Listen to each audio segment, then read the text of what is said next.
My mom she loved being a wife and a housewife, loved it. She loved cooking. She was a very good cook. And she loved sewing, which I think she was a little disappointed I didn't go into as much as she would have liked me to. But she was a really happy, upbeat person. She, as I mentioned to you before, she was very interested in international news. So she read Time and Newsweek cover to cover. She watched the news programs. She talked about these players, and I remember her saying those names: Stalin and the Soviet Union, and Korea and all of that. And she also, there was something about her. I wish I could ask her this question now, but we had a television.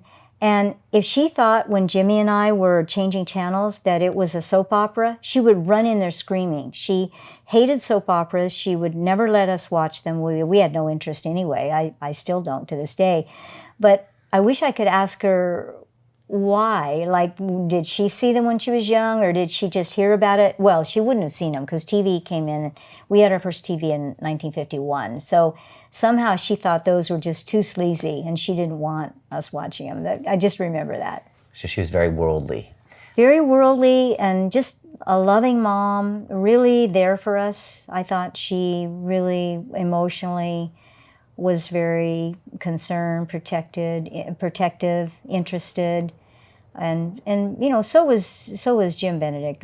So was my dad as well. But he was very busy in his work. Okay, I remember Grandma she always had crafts for us and arts, and we're gonna make this today. We're gonna do this today. She always had something going on. She would be up early in the morning, cooking like crazy. I mean, she would cook for 100 ranch hands and stuff like during Roundup, and so that's right. Always upbeat, always super cheerful. Everything was always okay. There was always a solution to everything, and that's what I remember about Grandma. There was something funny that happened. She had a mynah bird. You probably remember, and I think she had probably in her life a couple, but. Anyway, this mynah bird would laugh like her because she was the one that was home all day.